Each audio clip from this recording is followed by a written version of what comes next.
this is Tim from Ascenda Music. And a little earlier today, I had a conversation with Michael Kaufman. Michael is a cellist based in Los Angeles, and I know his work not only from his membership in the SAKURA Cello Quintet, but also from his YouTube presence. He's made some terrific arrangements and recorded all the parts. And if you haven't seen his videos, you should check them out.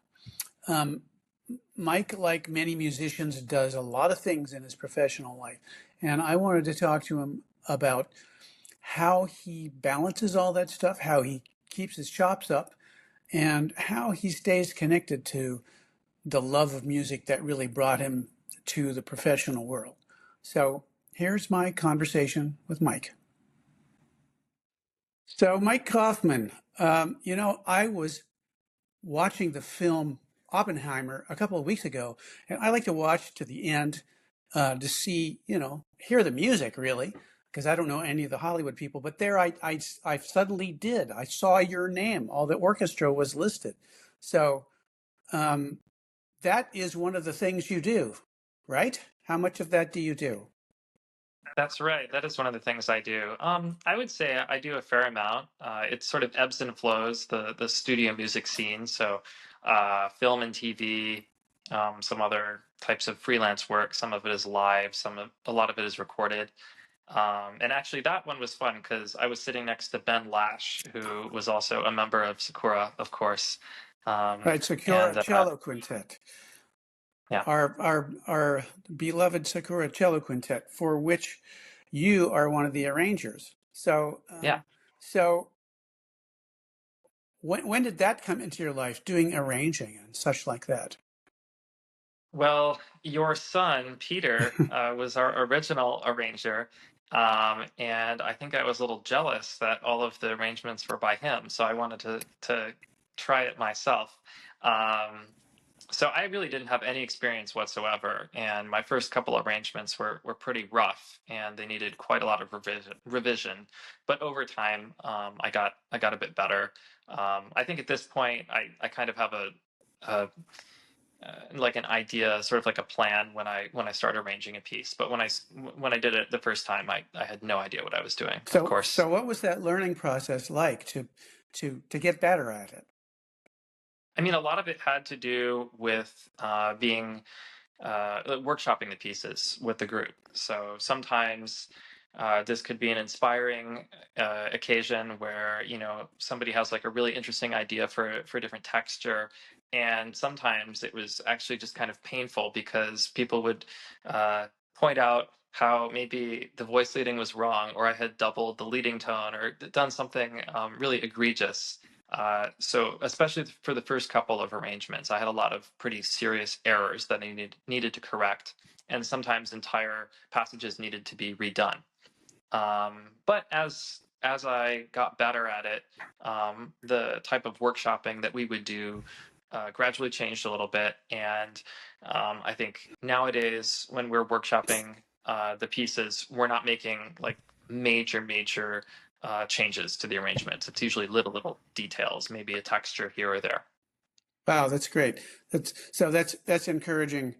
It's to me too, because I do some arranging, and having a group that's willing to work with you and get it kind of figure it out is a really useful thing.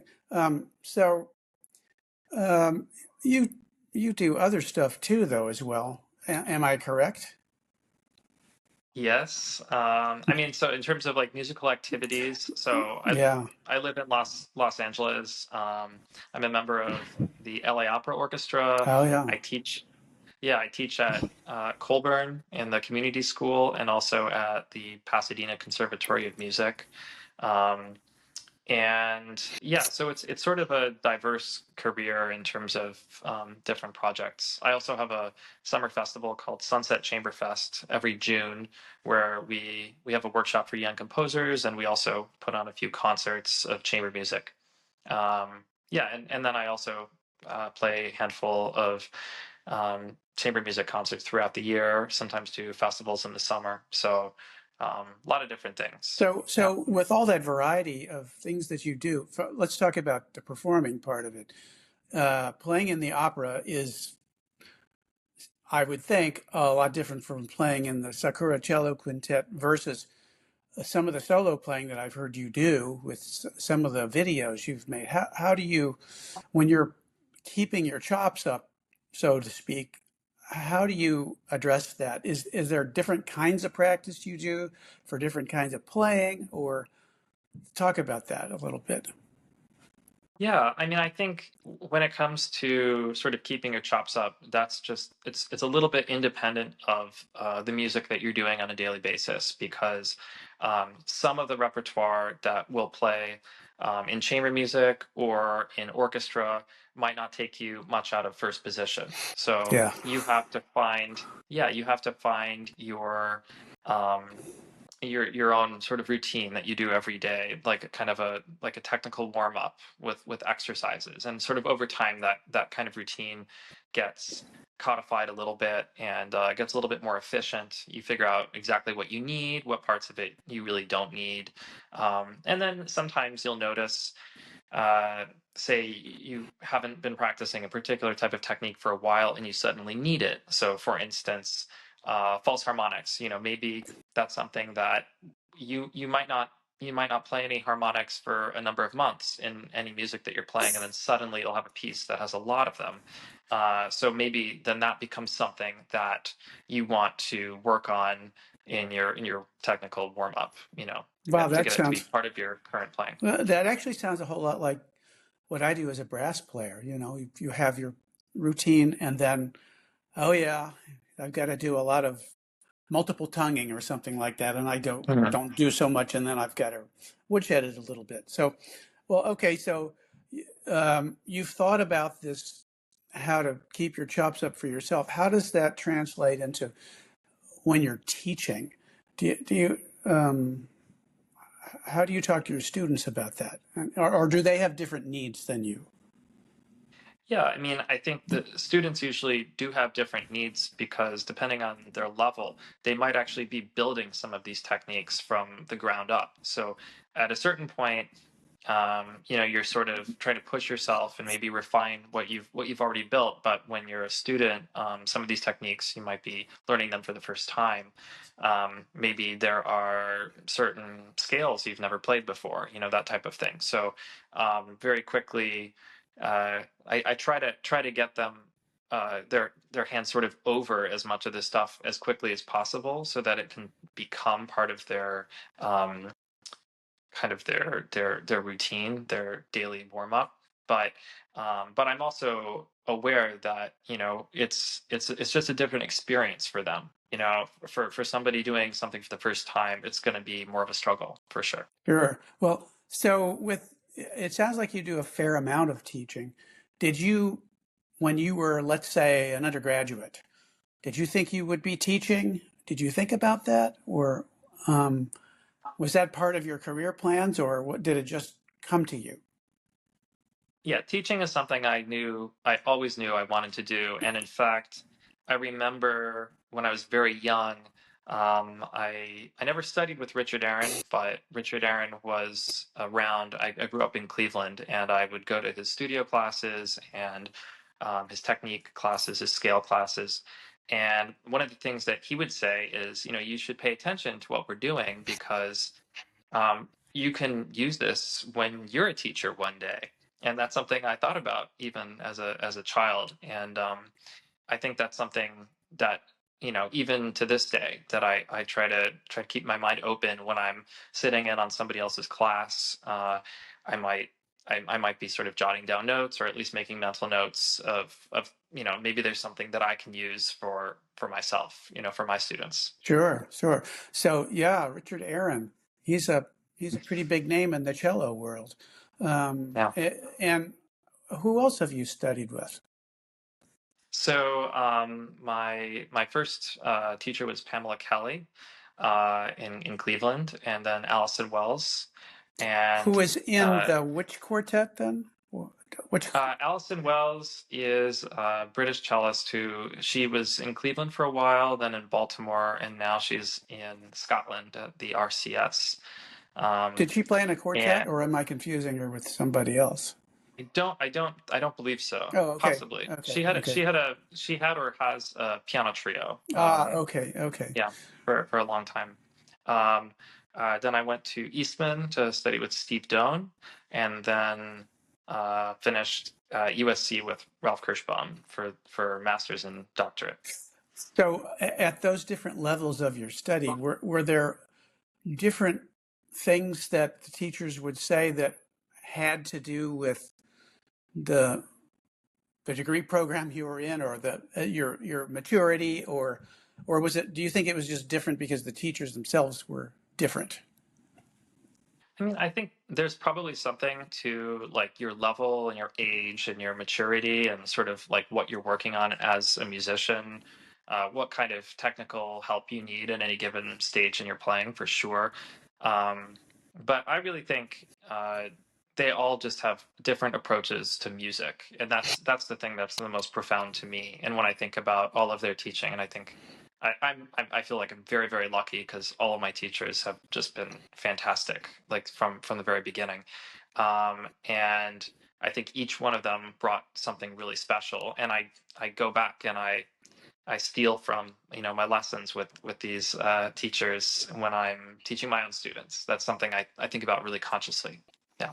Wow, wow. So um, I I would think that with all performers, um, we have we're drawn to music because of experiences we had listening or playing, and then we get into the biz, and then sometimes we find that what we need to do to make a living, it might be less than rewarding.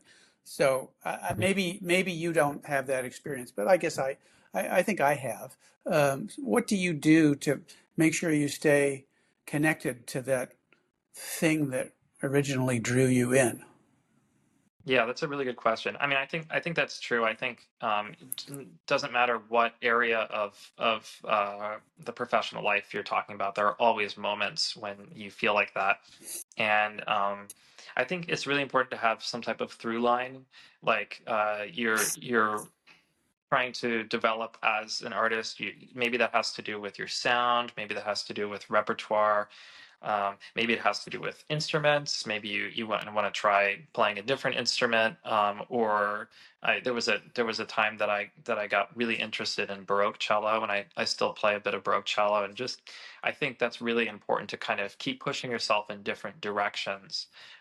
The other thing I was thinking is it's just really important to create your own types of musical opportunities because, of course, it's wonderful when you're asked to play chamber music with wonderful musicians. I mean, it's great when that happens, but so much of the time, I think you need to actually organize that concert, organize all the musicians, pick the repertoire yourself, that type of thing. If you really want to have that kind of agency, that kind of control over your musical life. I think having at least having a little bit of that really helps. It's not. I'm not saying that everything that I do has to be I have to be in control of, but if I'm in control of a little bit, that makes a really big difference. I think. Ah, very nice point. Very good point. Yes. So, um, with all of this musical activity, what do you ever have time to do anything else? I mean, in my career, I Yes. felt like it's all encompassing in some way and it's hard to break out of it. But what do you do? Yeah, no, that's true. It can be pretty busy. I think there are times when it just gets absolutely crazy, and there's not much you can do about that. That will happen, I think. But um, if it's possible to find time to have to be able to do other things you're interested in, I love running. I love learning languages. So one of the things that has been a real joy for me. I'm not good at learning languages, but I really enjoy it. So I started learning Mandarin Chinese about 4.5 years ago, Wow. and then yeah, and then this last summer I did a language program in Taipei for 5 weeks. So that was amazing. Oh, That was a fantastic. really wonderful experience. I mean, obviously for that I had to kind of carve out the time and just say, okay, I'm going to leave and I'm going to go do this thing. But um, that was immensely gratifying for me, and I'd love to do something like that again in the future because that was really special. Wow. Wow, that's great. That's great. Maybe I should do that. That's always been one of Yeah. the things on my own kind of bucket list, and I don't know, the list keeps getting too long. But yeah. So before we stop, I want to go back to music and just hopefully there are some younger aspiring musicians watching this, and if you had a message to give to a younger musician who's thinking about, I think I want to be a performing musician and go into the music business, what's that thing that you would tell them? I think the most important thing is you have to be 100% sure that you are really, really, really passionate about it. Um, I mean, I think everyone's heard that that phrase that, well, you should only be a professional musician if it's the only thing you could imagine yourself doing. And I'm not sure that that's true. I mean, I think it's okay to have many interests, but you at least have to know for yourself that being a professional musician is really, really important to you, and that's going to sustain you. Because, as you were saying, there are a lot of moments that are not as gratifying, and if you, as long as you know that there's a reason that you're doing it, you can get through those moments a lot easier. If you don't have that kind of underlying reason, and maybe you're doing it because you feel like, oh well, I did all my degrees in music, and this is the only thing I know how to do. I have no choice. That's a really different place to be than feeling like I'm doing this because I want to be doing this. I think that that's really important. Yeah. Wow, great point. Great point. Well, Mike Kaufman, it's really great to talk to you. I've heard you perform a number of times, and I've worked with you getting your arrangements published. I think this may be the longest conversation we've ever had without interruptions. So I really appreciate you doing this. Thank you. Thanks so much, Tim. Thanks, Mike. If you'd like to learn more about Michael Kaufman, you can go to his website at kaufmancello.com. That's Kaufman cello.com. Also find him on his YouTube channel. And also you can hear some great stuff at sakuracellos.com, SAKURA cellos.com. That's the website of the Sakura Cello Quintet. And as always, check out what's going on at ascendamusic.com. Thanks for watching.